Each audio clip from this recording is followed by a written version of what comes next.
Student, welcome all of you. Jamia MBA entrance exam 2024-25 की original answer की है। जामिया की वेबसाइट से आप इसे डाउनलोड कर सकते हैं लॉगिन करने के बाद। पेपर कोड है इसका M55 और ये सेट ए की आंसर की है, आप इसे देख पा रहे होंगे। और जामिया की साइट से सेट ए में का जो वो आंसर की है जिसमें कोई एरर नहीं है। और सेट बी अगर आप देख पा रहे होंगे, सेट बी में कुछ प्रॉब्लम है, वो जामिया ने मेंशन कर दिया है। जैसे 143 क्वेश्चन के पास आप देख रहे होंगे स्टार बना दिया गया है, तो इसमें जो प्रॉब्लम है वो लिख दिया गया है। जैसे स्पेसिंग की प्रॉब्लम है, A, B, D, C इस तरह से लिखा गया, whereas it must be ABCD, तो ये इसमें प्रॉब्लम है, ये गलत है। अब इस गलत क्वेश्चन को सेट बी वाले जितने भी स्टूडेंट्स होंगे उनको मार्क्स कैसे मिलेंगे वो जामिया डिसाइड करेगा। वैसे जो रूल होता है वो ये रूल होता है कि अटेम्प्टर विल गेट्स मार्क्स, जिसने अटेम्प्ट किया उसको मार्क्स मिलेगा। लेकिन जामिया जो है वो या तो इस क्वेश्चन को हटा देगा, उसके बाद या तो इसका दूसरा तरीका ये होता है कि सभी सेट बी वाले जितने भी स्टूडेंट हैं सबको 1 मार्क्स जो है वो एक्स्ट्रा दे दिया जाएगा। तो ये रूल है। सेट सी की अगर आप आंसर कीज़ देख पा रहे हो, जैसे 159 में स्टार बना हुआ, डबल स्टार है, यहाँ पे भी 22 कई स्टार्स बने हुए हैं। तो इसमें जैसे आंसर आज रॉन्ग प्रिंटेड है, तो ये सारी चीज़ें मेंशन कर दिया गया है। इसी के अकॉर्डिंग आप अपनी कैलकुलेशन जो है वो कर सकते हैं। उन्होंने भी आंसर की अपलोड की थी, डेफिनेटली आपने चेक किया होगा या आपने किसी और सोर्सेज से भी चेक किया होगा, लेकिन अब आपको इस आंसर की अकॉर्डिंग जो है वो आपको चेक करना है। और जो आपका स्कोर बनता है फाइनल, वो आपका फाइनल स्कोर होगा। और जो क्वेश्चंस आपको लग रहे हैं कि आपने सही किया है, अगर वो रॉन्ग है तो उसका चैलेंज करने का भी रूल है, वो मैं आगे आपको बताऊंगा। सेट डी की भी आंसर कीज़ देख लीजिए, इसका लिंक मैं डिस्क्रिप्शन में दे दूंगा, आप इसे डाउनलोड कर सकते हैं। देखिए, चैलेंज करने का रूल होता है। जैसे सपोज कर लीजिए कि 151 क्वेश्चन है, इसका बी दिया गया है। मैं एक एग्जाम्पल लेके समझा रहा हूँ, आप इसे करेक्ट मत समझिएगा। जैसे 151 जो है इसका बी मान लीजिए कि दिया गया है, ये करेक्ट नहीं लग रहा है आपको, आपके अकॉर्डिंग इसका आंसर सी या डी कुछ भी होगा, मान लीजिए सी आपके अकॉर्डिंग इसका करेक्ट है। आप अगर 100% श्योर हैं, लॉगिन करना है। लॉगिन करने के बाद वहाँ पे प्रोसीजर होता है, आपको सारी चीज़ें स्टेप बाय स्टेप दिख जाएगी, बहुत इजी प्रोसेस होता है। उसके अकॉर्डिंग आप जैसे क्लेम कर सकते हैं कि इसका आंसर बी नहीं सी है। क्लेम करने के लिए जामिया ने फ़ी डिसाइड की है, 500 रुपीज़ होता है अप टू 5 क्वेश्चन। अगर 5 क्वेश्चन तक आप क्लेम करते हैं, अगर आप 1 क्वेश्चन क्लेम करते हैं तो भी आपको 500 पे करना है, 2 करते हैं तो भी, अगर आप 5 क्वेश्चन भी अगर आप क्लेम करते हैं तो आपको 500 रुपीज़ पे करना है। ये रूल मैं लास्ट ईयर का बता रहा हूँ, इस बार हो सकता है कुछ चेंजेस हो, तो एक बार वहाँ पे रूल रेगुलेशन आप अच्छी तरह से एक बार रीड कर लेना।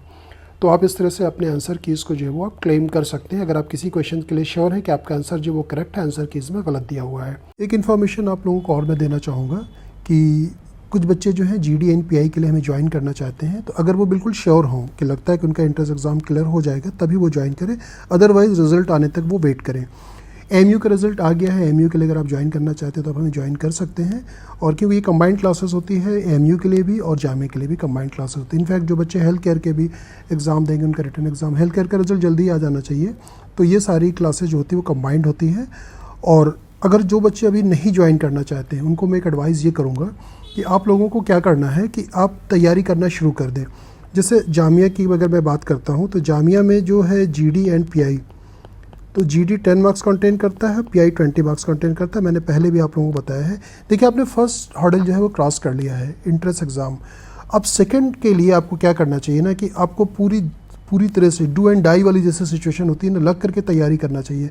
अब जिन बच्चों का MU क्लियर हो गया, मान लीजिए जामिया भी क्लियर हो जाता है, तो एक हर्डल आपने क्रॉस कर लिया है। दूसरे के लिए आपको बहुत अच्छे से मेहनत करना चाहिए, क्योंकि यहाँ से GD and PI एक मेजर रोल प्ले करता है। यहाँ से जितना ज़्यादा आप स्कोर करेंगे, फिर से मैं जामिया की अगर बात करूँ, अगर आपने GD and PI में बेटर स्कोर किया है तो आपको MBA फुल टाइम मिल सकता है। अगर आपका स्कोर थोड़ा सा ख़राब होता है तो आपको MBA IB या अदरवाइज़ EFB आपको मिलेगा। तो यहाँ से आपको डेली प्रैक्टिस करनी चाहिए और टाइम को आप अपने बर्बाद नहीं करना चाहिए। आप एक टाइम डिसाइड कर लें, जैसे पहले PI पे अच्छी तरह से फोकस हो। PI को आप अबाउट योरसेल्फ, अपने बारे में आप लिखना शुरू करें और अच्छी तरह से ब्रीफ लिखें, इफेक्टिव होना चाहिए। आप YouTube पे अगर आप देखते हैं तो सेम कॉपी मत करें, क्योंकि उन लोगों को पता होता है कि आपने कहाँ से इससे कॉपी किया है। तो आप अपने बारे में खुद से आप लिखें, खूब अच्छी तरह से खूब प्रैक्टिस करें। प्रोनाउंसिएशन वगैरह पे भी ध्यान दें, ग्रामेटिकली एरर भी ना हो, खूब अच्छी तरह से कई बार आप उसे, जब आप उसे प्रैक्टिस कर लें फिर आप उसे रिकॉर्ड करें। रिकॉर्ड करने के बाद आप सुने तो डेफिनेटली आपको लगेगा कि यहाँ पे प्रॉब्लम है, आप उसे फिर से और इम्प्रूव करें। और कहाँ से क्रॉस क्वेश्चन बन सकता है, इन जनरल जो क्रॉस क्वेश्चनिंग जो बनती है आपकी, जैसे आपकी एजुकेशनल क्वालिफिकेशन है वहाँ से बनती है। उसके बाद आपसे जैसे पूछा जाता है कि why you want to do MBA after, जैसे मान लीजिए कि आप बीटेक हो, बीटेक वाले बच्चों तो जनरली सेम यही क्वेश्चन पूछा ही जाता है कि why you want to do MBA after BTech, या why you want to do MBA after BA, या आपने इकोनॉमिक्स किया है, BCom किया है, कुछ भी आपने आपके पास सब्जेक्ट, तो सब्जेक्ट से रिलेटेड क्वेश्चन पूछे जाते हैं। कुछ क्वेश्चन ऐसे होते हैं जो आपकी कि जो है पर्सनल आपके स्टेट से, डिस्ट्रिक्ट से, हॉबीज़ से, वीकनेस से, स्ट्रेंथ से, इस तरह से कई क्वेश्चंस पूछे जाते हैं। मैंने कुछ वीडियो अपलोड किया है, आप उसे ज़रूर देख लें। और ड्रेस कैसा होगा, ड्रेसिंग सेंस का भी एक वीडियो हम लोगों ने शूट किया, उसको भी आप लोग ज़रूर देख लें और आप प्रैक्टिस करना शुरू कर दें। PI पे बहुत अच्छी तरह से फोकस करें और GD के टॉपिक्स, आपको स्टैटिक टॉपिक बहुत सारे मिल जाएंगे, मैंने बताया भी है, वीडियो में उसका लिंक दे दूंगा डिस्क्रिप्शन में, आप उसे डाउनलोड कर लें और देखें। करंट टॉपिक में आप देख सकते हैं, मैंने कल के वीडियो में मैंने बताया था, जैसे रशिया यूक्रेन वॉर हो गया है, उसके बाद जैसे G7 समिट, G7 में आपको शायद पता है कि नहीं पता, मैं बता दूं, G7 एक इम्पॉर्टेंट है क्योंकि G7 में इंडिया जो है उसका मेंबर नहीं है, फिर भी उसे बार बार इनवाइट किया जाता है। क्या रीज़न है, क्या सिग्निफिकेंट है, तो ये सब सारी चीज़ों को ना आप अच्छी तरह से एक बार पढ़ें, G7 के बारे में अच्छे से पढ़ें, इसके बारे में भी आप तैयारी कर सकते हैं। ये भी एक अच्छा टॉपिक है। अभी कुवैत में देखा होगा इंसिडेंट हुआ है, कई इंडियंस हमारे बेचारे, उनकी डेथ हो गई है, जो वहाँ पे आग लगने का इंसिडेंट हुआ था, इससे रिलेटेड आप टॉपिक तैयार कर सकते हैं। हालांकि इस तरह के टॉपिक एक बार, जैसे आप लोगों को याद होगा, उत्तराखंड में बहुत फ्लड वगैरह आई थी, उस टाइम दिया गया था, डिजास्टर मैनेजमेंट के ऊपर एक टॉपिक दिया गया था। तो ये करंट टॉपिक जब दिया जाता है ना, जो करंट सीन चल रहा होता है उसके ऊपर आपको दिया जाता है। तो आप न्यूज़पेपर आप पढ़ें, आपको सेवरल टॉपिक्स आपको खुद पता चल जाएंगे किस टॉपिक के ऊपर है, किसे हमें तैयार करना चाहिए। जो भी टॉपिक आप तैयार करते हैं, जैसे कल के वीडियो में मैंने बताया था सोशल मीडिया बून और बैन, तो अब आपको पॉइंट्स बनाना है। देखिए वहाँ पे 10 बच्चे होते हैं, आपको 10 मिनट का हार्डली GDPI होता है, GD होता है 10 मिनट का, तो 10 मिनट में एवरेज ऑन आपको एक बच्चे पे 1 मिनट मिलता है, किसी को ज़्यादा मिल गया, किसी को कम मिल गया, तो आपको वहाँ पे आप 1 मिनट में कितना बोल लेंगे, आप खुद सोचिए। तो आप पॉइंट्स पे तैयार करें, अपने डेटा को पॉइंट्स में आपको तैयार करना चाहिए और उसी पॉइंट्स में आप तैयार कर लें, नोटपैड एक बना लें, उस पर अपने पॉइंट्स को आप लिखते जाएं और उसे खूब अच्छी तरह से रिवाइज़ करें। वहाँ पे वो नोटपैड आपको ले जाने की परमिशन नहीं होगी, जामिया आपको देता है वहाँ पे।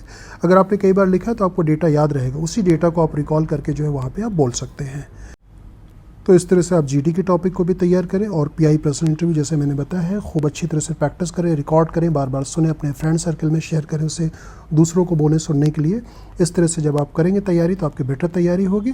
उसके बाद फाइनल जब रिजल्ट जामिया का भी आ जाता है, अगर आप ज्वाइन करना चाहते हैं, आपको जहाँ बेटर लगता है आप ज्वाइन कर सकते हैं।